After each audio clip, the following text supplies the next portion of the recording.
news in the world of Magic the Gathering today. Wizards of the Coast has made the decision to cancel both the Magic Pro League and the Magic Rivals League, leaving many to ask what path is left for someone to become a Magic the Gathering pro player. Magic. I am a wizard! History. I'm an old wizard! The Magic Historian. My bones hurt. Greetings, owners of fine luxury cardboard rectangles. My friends, I hope the day finds you well. We are here to talk about some absolutely crazy news, which is the Magic Pro League and Rivals League both getting the boot. Now, I have to admit, I didn't see this coming, and I was someone who had a serious bit of criticism for the Magic Pro League over the last number of years. Now, it's actually only been a couple of years that the Magic Pro League has been a thing. For the majority of Magic's history, the Pro Tour, physically playing Magic, getting on the grind and going from event to event all over the world, was a way that people would engage with Magic and the path to becoming a pro. Now, that was a very difficult grind, and a lot of people didn't make it. But it was the dream that a lot of people have. And I understand the allure of that dream, because I remember when I was a teenager, when the Pro Tour first started, and I thought to myself, man, the idea of playing Magic for a living is such a cool thing. I would love to get to do that. So for the longest time, the paper grind was the way to do it. And then Wizards of the Coast slowly but surely just kind of started taking things away from the paper events. I think in their head, they really thought this esports arena initiative was going to be the new wave and they were going to be the new big it thing. But unfortunately, it wasn't managed properly. So Wizards of the Coast essentially decided to first gut the physical Pro Tour and then just kind of go, actually, you know what? We're done with it. We're not even doing a physical Pro Tour anymore. We are now going to have the Magic Pro League. And the problem with the Magic Pro League is it essentially closed the door on most people's dreams of becoming a pro. Because before,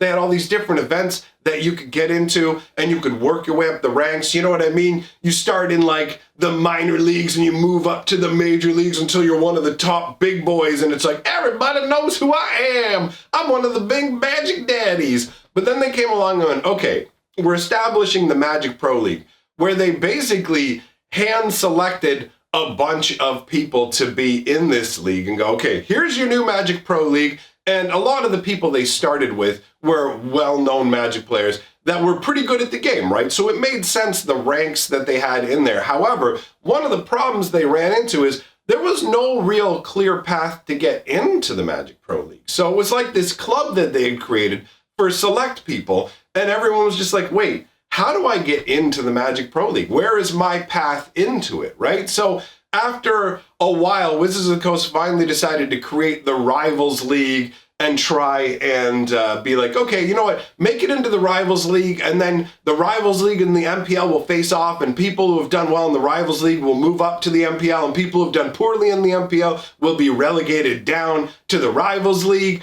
So you had this kind of setup. But again, it left a lot of questions as to how do you even get into this small select group. And Wizards kept making changes to the way all of it worked, to the point where it just became a baffling mess. And people really didn't know when they were looking at it. They were just like, what? How do I become a part of this? And the MPL was riddled with a whole bunch of different problems. Some people who got invited to be part of this whole process really didn't turn out to be suitable for a number of reasons. And in one case, they literally basically got somebody into the Pro League, like, hey, come be in our Pro League. And remember, they're paying for this, right? They're signing people to contracts and paying them a bunch of money. One of the people that they brought in wasn't really a Magic player to start with. He dabbled in Magic, but he wasn't really that into Magic. So he literally only played Magic when he was contractually obligated to, and would spend his time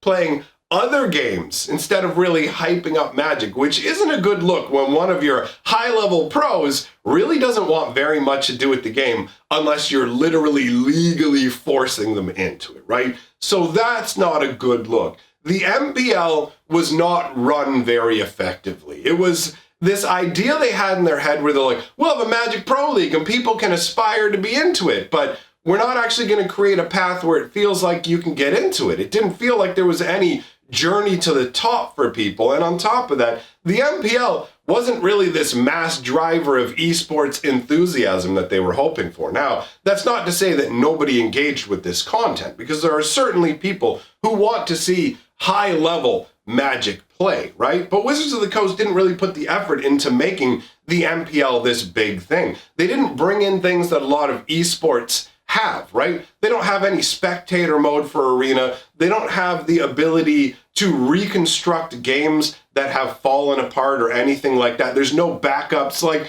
they basically just kind of went, we've got a pro league on paper, and then just went, man, we're in esports, we're a big deal. Wait, it's not working. What's going on? So Wizards of the Coast has finally accepted that the Magic Pro League just isn't really working. So they've decided to disband it, and they're actually going to be turning more of their focus back to paper events. Now, before you get too excited about that, in case you're somebody who wants to be a Magic Pro, understand now that the dreams of being a Magic Pro player have died with this announcement, because Wizards of the Coast didn't say this in their official announcement, but multiple MPL members are talking about it on Twitter, saying that behind the scenes, Wizards of the Coast has told them that going forwards, and actually now that I think about it, there's a tweet from them, from Wizards of the Coast confirming this as well, there will be no path to being a financially supported pro player. So while they intend to expand the number of events that are going to be available, they're no longer going to incentivize people financially to try and make them into Magic Pro players, right? So you're not going to be able to support yourself as a Magic Pro player by essentially getting money from Wizards of the Coast. They're not going to pay you on a contract, and they're not going to offer tournaments on a regular enough basis with big enough prizes and all these little add-ons. Because with the old pro players, you could get like a part of your flight subsidized and help with your hotel rooms and all that kind of thing, depending on how high ranking you were. But Wizards of the Coast is dispensing with all of that. They are flattening the events out. So they're looking for something that's less top heavy. They want their money to go further. So they're going to be creating more physical events where you can go and play. It's about interacting and having a good time, but it's not chaining these events to move up to the highest stratospheres of Magic Pro play. So this literally marks the end of Magic Pro players. We're moving into a new era, and I actually touched on this kind of a concept a long time ago when I discussed the MPL, because I felt like the MPL was misguided. It's too arena focused, and arena's not enough to carry Magic the Gathering, and that's been proven. Wizards of the Coast sees the writing on the wall. They know that arena isn't going to be this thing that eclipses physical Magic. It's never going to happen. Now, the good news is that means we're going to be getting more focus on paper Magic going forwards, which is something I'm sure the majority of us can appreciate, right? Like, I'm a huge proponent of physical Magic the Gathering. So the way it's going to go forwards is Wizards of the Coast is just going to kind of continue to do what they've been doing, which is to reach out to bigger entities outside of Magic the Gathering. Like, I don't know how familiar you are with what's going on with other YouTube channels, but there are big YouTube channels with millions of subscribers that have nothing to do with Magic the Gathering that Wizards of the Coast pays to do Magic the Gathering videos. And we're going to see more things along that line, where Wizards of the Coast is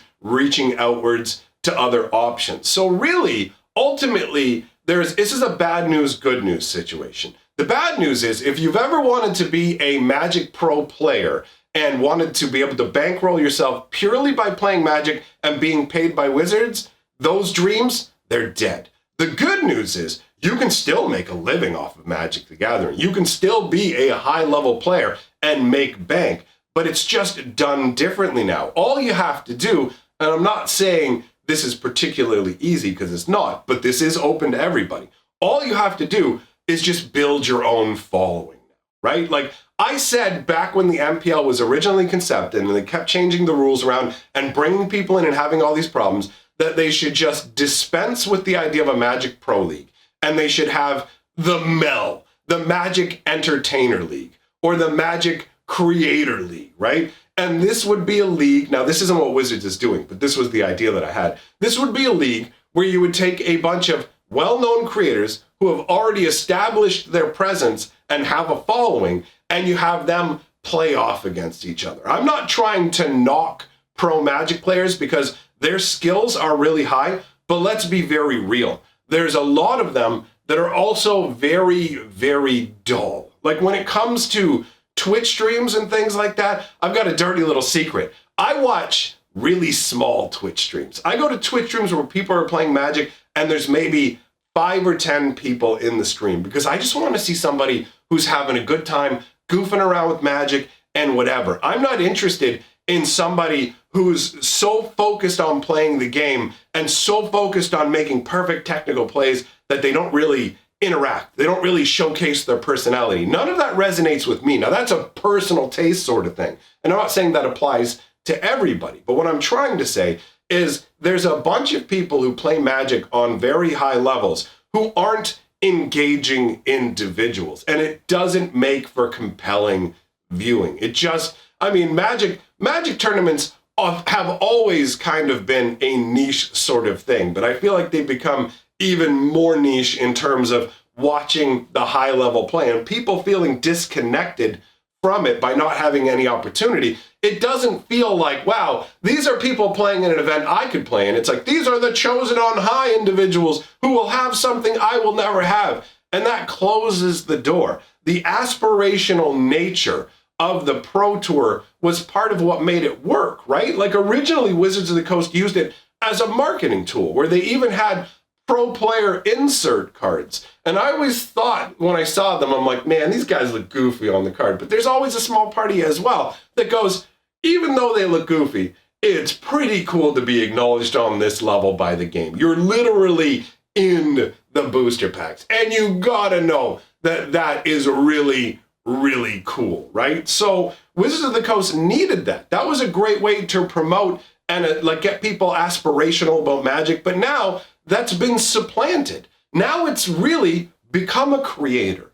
If you want to be involved with Magic the Gathering and make money, become a creator. Make videos or live stream gameplay. You can find a following. Will everybody? No. It's like, dude, there are a bunch of people trying to do it. And it does take an element of luck as well. But we've reached that point where in one way, the door is open to everybody. You have the ability to step forth and show what you have to bring to the table. Are you amazing at Magic? Great, you can showcase that. Do you have a fun personality? Great, you can showcase that. More importantly, it can't be taken away from you. You don't have to rely on Wizards of the Coast. You don't have to hope that they're just going to keep doing these things because you can build your own following in the game that you love, right?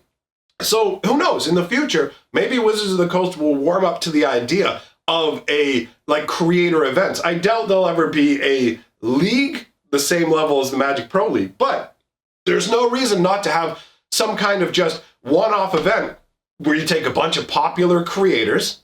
That's it. That's the only requirement. Just be a popular creator. You've already built your own audience. This is part of the reason that Wizards of the Coast is disbanding the Pro League, in my opinion. It's that there's not enough advertising value for the game, and there's a bunch of people who play the game for free and draw in more people. They get more eyeballs than the MPL. So why spend the money on this handful of people that aren't giving you the results that you want when you can turn instead and just kind of open the field up? So to me, it feels like Magic going forwards is going to be less focused on the competitive aspect, which for some people is going to be a massive bummer, and I understand that. But I also believe this is the correct choice because I genuinely think that the majority of Magic players trend more towards casual than competitive. And the higher up you move in the ranks, the fewer people who are really interested in that. And we've seen Magic does just fine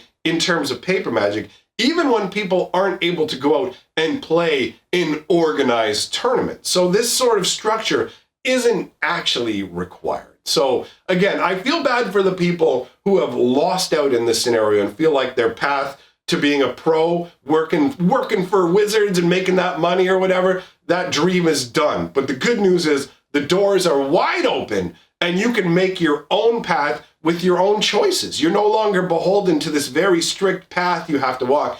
You can climb up in any fashion because there's a lot of different ways to become a content creator. So my friends, I'm already in the pool. The water's fine. I invite you to come and join me if you so desire. I mean, not literally physically in a pool with me. Let's be very clear. Some people on the internet aren't that bright. I'm not asking you to get in a swimming pool with me. I'm just telling you, you can create your own future. All right, so list of my top patrons scrolling on by. You want to support my channel, hop onto Patreon or grab some of my merch. For the next 2 days or so, we've got a discount code that Teespring gave me. It's May10, M-A-Y, all capital letters, followed by a 10, bam, all one word, and you get 10% off, and I still get my full share to support the channel. So, thanks for coming by. Go check out my Chandelar gameplay on my Hatcher channel where we're having a fantastic time, and I will see you all, my friends, for the next video.